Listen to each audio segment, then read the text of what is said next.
Pemirsa, sebagai langkah serius turunkan angka stunting di Sulawesi Selatan, BKKBN Provinsi Sulsel gelar rekonsiliasi stunting bersama seluruh pejabat daerah dan organisasi perangkat daerah terkait di kabupaten kota di Sulawesi Selatan pada Selasa pagi.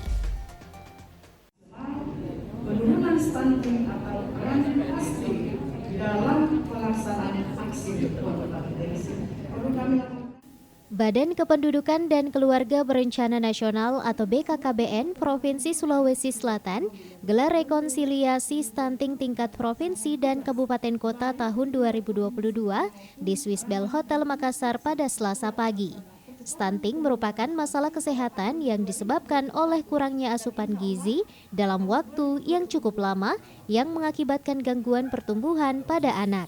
Acara tersebut digelar dalam rangka langkah percepatan penurunan stunting di Provinsi Sulawesi Selatan yang pada tahun 2021 mencapai 27,4% atau masuk dalam rata-rata nasional.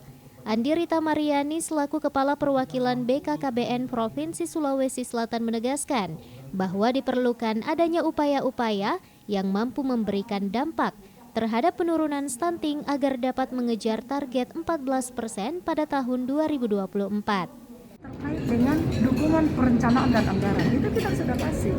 Jadi tagging anggaran, kita awasi seperti apa. Itu penting kita juga berikan tadi malam. Nah, oleh karena itu, dengan kegiatan yang kita lakukan, harapannya kita adalah TPPS itu betul-betul bisa memantau. Tim percepatan penurunan stunting itu betul-betul bisa memantau. Dengan memantau satu, ya, TPK seperti apa dia bekerja. Nah, kemudian tentu terkait dengan yang lain. TPK itu bekerja dengan siapa? Sasarannya siapa? Sasarannya itu ada catik, kemudian ada ibu hamil, kemudian ada pasca kelahiran atau pasca salin, kemudian ada baduta 0 sampai 59 bulan. Itu yang menjadi sasarannya kita. Nah, sekarang bagaimana kolaborasinya? Itulah yang menjadi harapan kita. Sebagai bentuk keseriusan, pada acara tersebut juga dirangkaikan dengan penandatanganan Komitmen Percepatan Penurunan Stunting Provinsi Sulawesi Selatan dari para tamu undangan yang berasal dari sejumlah kabupaten kota di Sulawesi Selatan. Fitri Herunisa, Celebes TV.